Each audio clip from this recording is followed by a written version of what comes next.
네, 매일 아침 지나치지 말고 우리가 이것만은 꼭 알아야 된다 해서 한동희 기자가 밤에 잠도 못 자고 그냥 3개, 4개, 5개, 10개를 막 끄집어냅니다. 그중에서 특히 엄선하고 또 엄선해서 골라낸 뉴스입니다. 여러분 보시기에 왜 저걸 골랐지? 라고 하실지 몰라도 이게 또 한동희 기자의 촉이라는 거 잊지 마시고요. 오늘은 무슨 뉴스를 가지고 왔는지 한번 살펴보겠습니다. 첫 번째 뉴스 먼저 살펴보기 전에 한동희 기자 인사하겠습니다.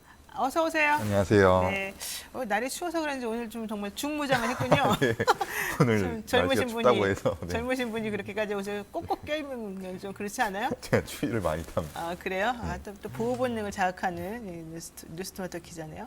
자, 첫 번째 오늘 다루어야 될 주제가 윤석열 후보가 내세운 공약인데요. 네. 공약이 이게 좀 들어보면 얼핏 들으면 괜찮다 싶은데 또 좀 자세히 들여다보면은 뭔가 좀 이상하기도 하고 좀 그런 것 같아요. 네, 그렇습니다. 어제 이제 윤석열 후보가 신년 기자회견을 가지고 코로나19 위기와 고질적 저성장 극복을 위해서 우리 경제가 이제 정부 중심이 아니라 민간 중심으로 변해야 한다고 주장을 했습니다. 네. 하지만 이제 이날 정작 밝힌 구상들의 내용이 임대료 나눔제, 전 국민 부모급여 100만 원 도입 등 이제 대규모 재정 투입이 필요한 공약들이었습니다. 그러면 그분이 말한 거랑 안 맞잖아요. 네, 그래서 이날 어제 기자들이 이제 질문을 했습니다. 시장 중심 철학을 발표를 했는데 네. 공약 내용은 대규모 재정 정책이나 정부 중심이다. 그러니까 사회주의적 성향이 좀 네. 드러나는. 그래서 지금 이재명 후보도 민간 활성화를 위한 투자를 발표를 하기도 했는데 네. 무엇이 다른가 이렇게 질문이 나왔더니 네, 나왔더니 그냥 단순히 이제 역동적으로 시장 경제를 공정하게 관리하겠다 이런 답변을 내놨습니다. 그러니까 이게요, 저는 좀 특이한 게 윤석열 후보는 뭘 질문을 하면 그 질문에 대한 답을 하지 않고요. 제일 많이 하는 답이 국민과 함께 가겠습니다. 네. 국민의 뜻대로 하겠습니다. 이게 가장 많고요. 두 번째로는 뭘 질문을 하면 그 질문에 대한 답은 안 하고 그 언저리에 있는 추상적인 단어를 자꾸 나열하는 버릇이 있어요. 네. 그래서 이번에도 어제 오마이뉴스인가 어디서 제가 기사를 하나 봤는데 예를 들면 멸공에 대해서 왜 자꾸 그렇게 하느냐 물어봤더니 저는 해시태그를 쓰지 않습니다. 뭐 이런 네, 얘기를 맞습니다. 하거나 질문을 기자들이 A에 대해서 대답해 주세요라고 하면 C를 대답하면서 자꾸는 회피한다거나 이런 얘기를 자꾸 한다는 거예요. 근데 어제 얘기도 사실은 그렇지 않습니까? 민간 주도를 한다 그러는데 왜 임대료를 나라가 내줍니까? 그리고 임대료도 지금 3분의 1을 뭐 국가가 부담하면서 세금을 좀 돌려주는 방식으로 장기적으로 한번 해보겠다는 예, 건데 그렇습니다. 지금 임대료라고 하는 것은 임차인과 임대인의 수요 공급에 따라서 책정되는 게 원칙 아니에요? 예. 근데 여기에서 임대료를 나라가 내준다? 그거 좀 이상한 것 같고 부모에게 급여를 100만 원씩 해서 12개월 동안 준다? 이것도 조금 재정은 어디서 나오겠다는 건지 뭐 다 합쳐서 50조 또 필요하다는데 남들이 50조 필요하다 그러니까는 뭐 포퓰리즘이라고 막 뭐라 예. 하더니만 이건 좀 이상한 것 같아요. 어때요? 일단 임대료 같은 경우에는 정부가 3분의 1을 내주겠다, 세액공제 등을 통해서 내주겠다는 건데 지금 착한 임대인 세액공제 이 부분이 이제 2022년 말까지 연장이 된 상황입니다. 이 부분도 지금 당시에 국민의힘이 착한 임대인 세액공제를 시행하겠다고 할 때 임대인과 임차인을 갈라치게 하는 법이다. 이렇게 그때 막 반대했었잖아요. 예, 네. 비판을 하기도 했지만 이제 뒤에 성과를 보이면서 2022년 말까지 최근에 2020년부터 해서 2021년, 2022년 차근차근 1년씩 연장을 계속 해왔던 법이고요.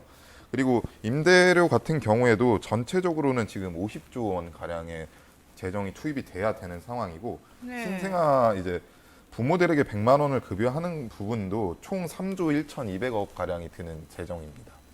그러니까 저는 뭐 우리나라가 워낙 저출산 얘기하니까 뭐 아이들 키우고 낳는 관련해 가지고 100만 원씩 준다. 이거는 좀 잘 머리를 쓰면 뭐 가능할 수도 있을 거다 생각이 드는데요. 임대료 문제는 좀 이상한 것 같아요. 그러면 여기 제가 예를 들면은 뭐 500만 원, 월 500만 원짜리 상가를 가지고 있어요. 그러면 내가 한 800만 원으로 올려버려야지. 그러면은 정부가 그냥 무조건 그 800만 원의 3분의 1을 무조건 내주는 거예요? 이게 구체적으로 이제 어떻게 시행할 건지에 대한 그런 건 없는 구상은 아직 거죠? 없기 때문에 네. 이 부분 봐야 될 것 같습니다. 그거를 나라가 내줘야 되는 근거가 정확히 뭔지 난 솔직히 이해가 안 가는데 어쨌든 모르겠어요. 뭐 한번 머리를 써가지고 한번 잘 해서 우리 국민들이 납득할 수 있는 그런 방법을 제시를 해준다면 또 뭐 좋을 수도 있으니까 제가 이렇게 계속해서 비판만 하진 않겠습니다. 요점은 실현 가능하냐, 그것이 과연 이 본인이 주장하는 시장 경제의 자유민주주의의 기조에 맞는 정책이냐 이런 것들이겠죠.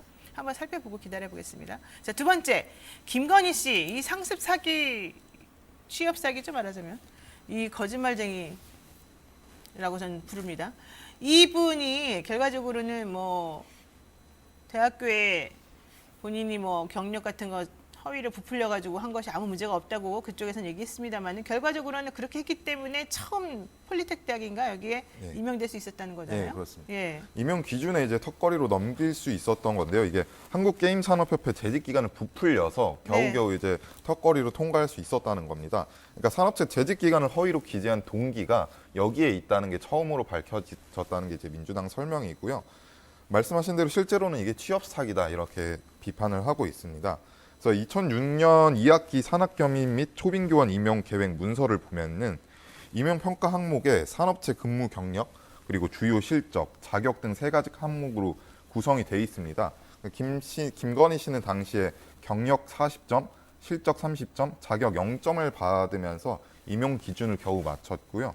산업체 이게 주목할 부분이 산업체 근무 경력 점수인데 네. 폴리텍 대 평가 배점표를 보면은 근무 경력 15년 이상이 60점 만점이고 10년 이상이 55점 그리고 4년 이상이 40점이 주어지는 정량평가 항목입니다. 그래서 근무 경력이 4년이 되지 않으면은 배점이 아예 되지 않는데 이 부분 때문에 김건희 씨가 게임산업협회에서 2002년부터 2005년까지 H컬처 테크놀로지에서 2005년부터 2006년까지 총 4년 3개월을 일했다는 내용의 이력서를 제출을 했는데 네. 게임산업협회가 설립되기 이전 시기까지 담은 이유가 4년 3개월을 맞추기 위해서였다는 게 밝혀진 것입니다. 그러니까 이 폴리텍 대학에서 첫 번째로 이 강사로서 활동하게 된 게 매우 중요한데 네. 이걸 기반으로 해서 그 다음 학교, 그 다음 학교, 그 다음 이력 이런 것들이 쌓여지기 때문이라는 거잖아요.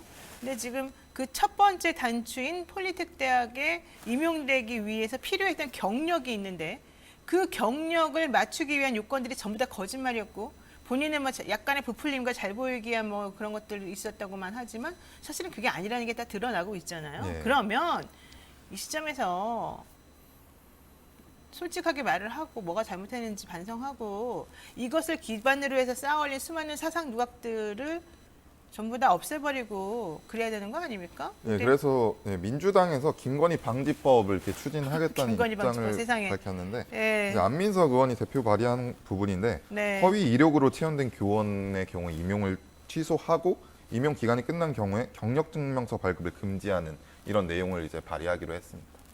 단순히 경영 뭐 임용만 취소하면 되는 게 아니죠. 이 사람은 형사처벌도 받아야 네. 되고 다 해야 됩니다. 학생들에 대한 손해는 어떻게 할 겁니까? 자, 좋습니다. 세 번째 이슈. 이것도 깜짝 놀랐습니다. 윤석열 후보 어제 기자회견인가 하면서 우리가 선제 타격해야 된다 이런 얘기했던데 이거 무슨 말이죠? 그러니까 외신 기자가 이제 오늘 아침에도 북한이 미사일을 쌓고 위험이 계속되고 있다. 이를 방지할 계획이 있느냐 이런 네. 질문을 받았더니 이제 윤석열 후보가 마하 5 이상의 미사일이 발사되면 핵을 탑재했다고 하면 수도권에 도달하는 게 1분 정도밖에 걸리지 않는다. 네. 요격이 사실상 불가능하기 때문에 그런 조짐이 보이면 킬체인이라는 선제 타격밖에 막을 수 있는 방법이 지금 없다라고 말을 했습니다. 그래서 민주당 같은 경우에 이 부분에 대해서 정말 호전적인 지도자다. 어떻게 이렇게 대놓고 군사행동에 대한 얘기를 할 수가 있느냐 이렇게 비판을 했고요. 선제 타격이라는 것이 곧바로 전쟁으로 이어질 수 있다는 우려를 표했습니다. 아니 그러니까 지금 북한이 우리한테 미사일 자꾸 쏘는 것도 지금 우리가 예의주시하고 있어야 되지만 물론 북한이 미사일 쏘더라도 주식시장은 변동이 없더라고요. 오히려 정용진 부사장이 멸봉하니까 주식은 떨어지던데. 어쨌든 그렇다 하더라도 핵을 탑재하게 되면은 수도권에 도달해서 대량 살상하는데 1분밖에 안 걸린다. 이렇게 무시무시한 무기인데 우리가 먼저 선제 공격을 하자고? 그렇게 말하면 어떻게 하겠다는 겁니까? 우리 한반도는 다 죽자는 얘기 아닙니까? 대선 후보가 이렇게 전쟁에 대해서 아무 생각 없이 말하면 안 됩니다. 전 매우 위험하다고 생각합니다. 섣부른 군사행동을 야기할 수 있습니다. 선제 타격론을 꺼내면 선제 공격을 먼저 당할 가능성이 큽니다. 이 부분은 정말 조심해야 될 것 같습니다. 일단 한종희 기자하고 여기까지 얘기 나눌게요. 고맙습니다. 네, 지금 여러분께서는요 노영의 뉴스 인사이드 함께하고 계십니다. 잠시 기다리시면 대담한 대담으로 연결하겠습니다.